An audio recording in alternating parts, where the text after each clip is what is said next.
But Mercy, you had a lot of insights and you were very deep with what you said about AI being our friend and our enemy. I'm wondering what you think of how AI and technology in total is going to, the rise of technology in Nigeria is going to affect the minds of young people, how we think. And they say a lot about how social media is a very bad thing, although it can be a good thing. Social media is a bad thing and is affecting our minds, and when you see someone doing better, it causes like mental health problems. What do you think it's going to do to our thinking and to our mental health as creatives? I think the first thing I would say is I believe everyone seated here have already gone beyond the level of saying AI is going to kill us. We have gone beyond that. Good. And everyone here, we have also gone beyond the level of saying we know there is a problem in Nigeria, so what we are trying to do is find a way to solve it. Now, what I'll say is the Nigerian economic system and in generally the Nigerian system doesn't really give the youth the space to breathe. We know if we breathe, I make our president say make him let the poor breathe. Because he knows that the Nigerian system doesn't really give us that space to breathe. Now, even when we try to find that space and create something small for ourselves, the larger society doesn't give us that enabling tool, the enabling environment to survive what is being thrown at us. So I would say mainly our mental health and technology. I'll be honest when I say this, that it's not going to be easy for us as Nigerian youths. It's not going to be easy unless you already have a mindset of a thriving community and you have been able to survive and exist within that space. If you have created a safe space for yourself where you know that, okay, within this my safe space, I am 90% safe, but the 10% is when I go outside and mingle with people who really don't understand that there is such a thing as safe space. If you have been able to create something safe for yourself, you can escape it temporarily. But I'll be honest when I say up to 50% of the Nigerian youth might be left behind. Up to 50% of the Nigerian youth might end up being left behind because not up to 50% are as lucky as we are to understand that there is a way out of this problem. Yeah. Yeah. Thank you so much for that, and thank you for making it so concise. I really wish we had more time to talk more about it, but just going straight to Papilo, just it's like a build up from her question.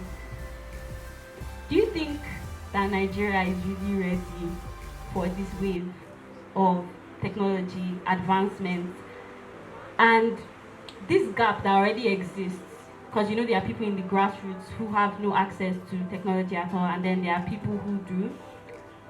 Do you think the gap is going to grow larger, or do you think that technology and artificial intelligence is going to help us bridge that gap?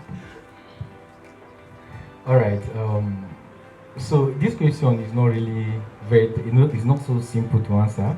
It cannot be a yes or no answer, and the reason because as Nigerians, there are lots of stuff that we imagine that we may not survive. One time I was scrolling through Facebook, and they had brought back a memory where I bought a sachet of milk for like 18 naira, and I was shouting. I said, if it gets 100 naira, we can't drink tea again. And it's like 120 now, and we are still drinking tea. So you just have these even when you look at the technological space and even the science space, discover Nigerians are doing very great despite the challenges to our educational sector, and all of those stuff. But we are still thriving. So I think one way or the other, when the whole technology thing and the whole AI thing hits Nigeria, somehow I believe Nigerians are going to actually be able to survive it and adapt.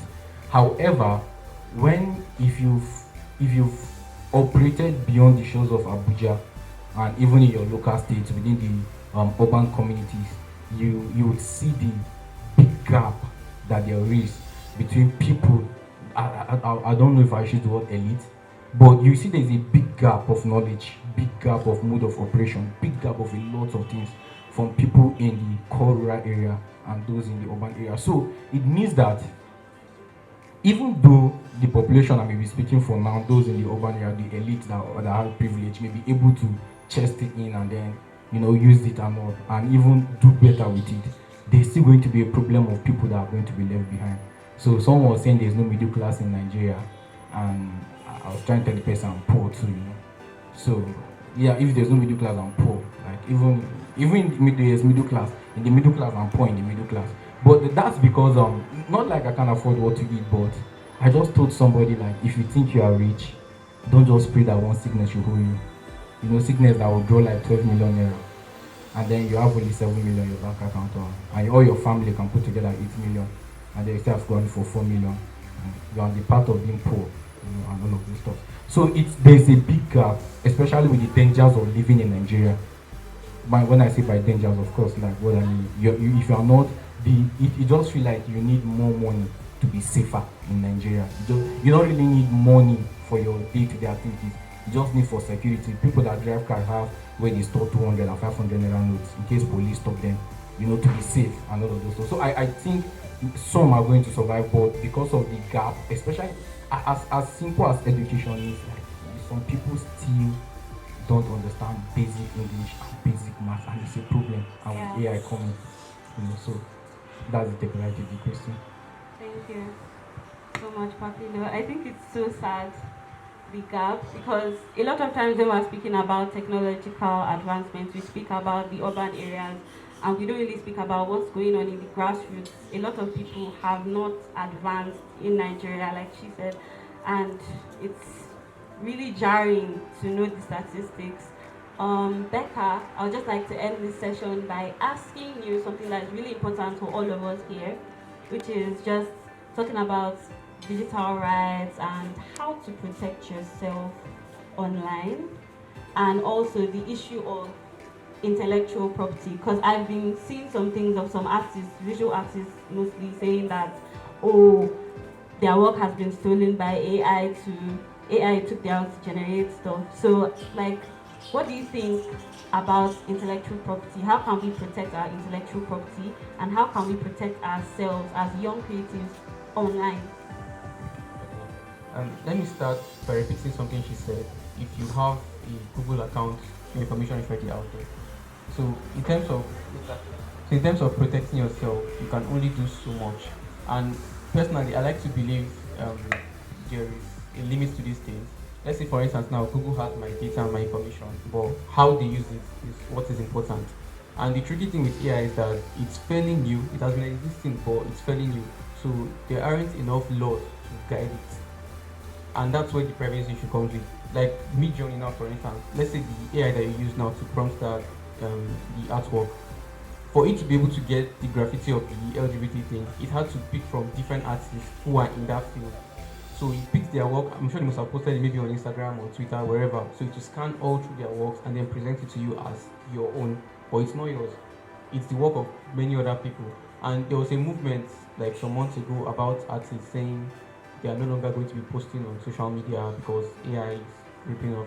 And it's true, because some of the pictures I saw actually had, if you look very closely, you see like scribble art of what is supposed to be the person's signature, but it's not, because it's AI that generated it. So that's the whole privacy thing and how AI is stealing our work. In terms of how you can protect yourself, like I said, it's very tough. So anything you post on the internet is technically available for AI to copy and use. Let me give an instance. Let's say, for instance, now I make a video, I post that video to Instagram. It's going to matter if the AI software has direct contact to the data that Instagram gathers. So if Instagram is selling data to other people, then the AI program shall have access to that data. But if Instagram reserves that data for itself, then the AI will not have access to that data. That's where the whole thing comes into play. So what we need are stronger laws that says, okay, you cannot sell this data to this person to do this thing. But those laws are not in existence right now. That's why I said to protect yourself is going to be tricky. And She also mentioned something about skill sets and AI, and I wrote down three things that actually help you protect yourself. So the first one is critical thinking, the second one is problem solving, and the third one is comprehension skills. In terms of comprehension skills, is a perfect example is what he did. He saw the artwork and he didn't just say, okay, this is cool, I like it. He looked at it. Critical thinking is very important. You have to analyze and say, okay, is this what I want? What is wrong with this? And then he figured out that, okay, this is trying to push an agenda that I am not trying to push. He scrapped it and looks down that thing. That's the critical thinking. That's the comprehension skills. So if you're able to understand AI, you'll be able to use it better and you'll be able to protect yourself while using it. Like I said, I can use AI, but the ones where it requires me to, okay, give you access to my face. And there's this funny thing that was happening on Twitter. It still happens once in a while. Random accounts will just come and tweet, post a side profile picture, or post you a front-facing selfie, just random. And these are, if you look at it critically, these are prompts that you can give AI to create something. There are also security questions like, okay, what's your mother's maiden name? Somebody randomly come ask on the internet and people will voluntarily giving that information. So when you look at the bigger picture of all these things, and the funny thing is that it could actually be the work of AI systems trained by somebody who is trying to scam you. So you see it as a regular account that, okay, this person is just asking, let me post a cute selfie. But it's somebody that has trained the bot account to fish for that information. So it picks your selfie, goes to another tweet and picks your mother's maiden name, goes to another tweet and picks your home address. Before you know it, you've ordered something from AliExpress in your name. So that's how crazy the whole thing is. So you cannot be offline totally. If you're going to be offline, then you are going to be offline. But the fact that you have a phone means you're already online. Like you said, even if your data is off, they'll find you and they'll track you. So in terms of protecting yourself again, you can only do so much. We'll just leave it like that. Thank you so much, Becca, for that. Thank you so much, Papilo, Mercy, and Favor for this insightful conversation. And well, our time is up, right? Our time is up, and we would have liked to open the floor for questions and answers, but Zachary is chasing us from the stage. So let's have some questions. okay. So if you have questions, please, who help us pass the mic? Okay, thank you. So questions. I'm here to serve you. Thank you, sir. Question and answers. But please keep it brief. Straight to the point, succinct. Hey everyone, my name is Amaka.